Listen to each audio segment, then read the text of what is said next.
If you mourn the fallenness of your world rather than curse its difficulties, you know that grace has visited you. Life in this terribly broken world is hard. You are constantly dealing with the frustration of this world not operating the way God intended. You are always facing the unexpected. Almost daily, you are required to deal with something you wouldn't have chosen for your life. But it's there because of the location where we live. Life right here, right now, is like living in a disheveled house that has begun to fall down on its own foundation. It is still a house, but it doesn't function as it was meant to. The doors constantly get stuck shut. The plumbing only occasionally works properly. You are never sure what's going to happen when you plug an appliance in, and it seems that the roof leaks even when it's not raining. So it is with the world that you and I live in. It really is a broken down house.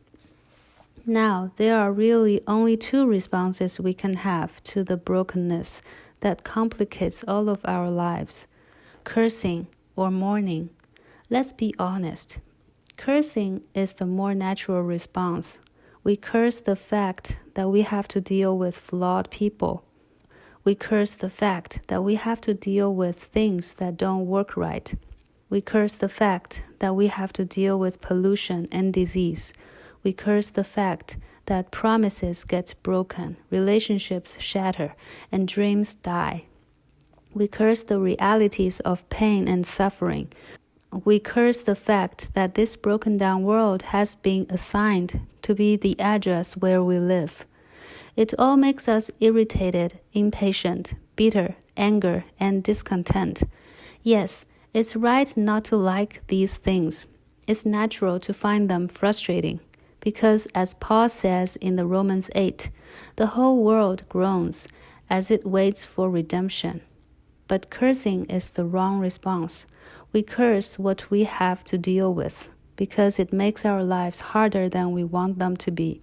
Cursing is all about our comfort, our pleasure, our ease. Cursing is fundamentally self-centered. Mourning is the much better response. Mourning embraces the tragedy of the fall. Mourning acknowledges that the world is not the way God meant it to be.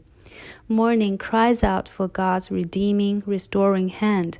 Mourning acknowledges the suffering of others. Mourning is about something bigger than the fact that life is hard.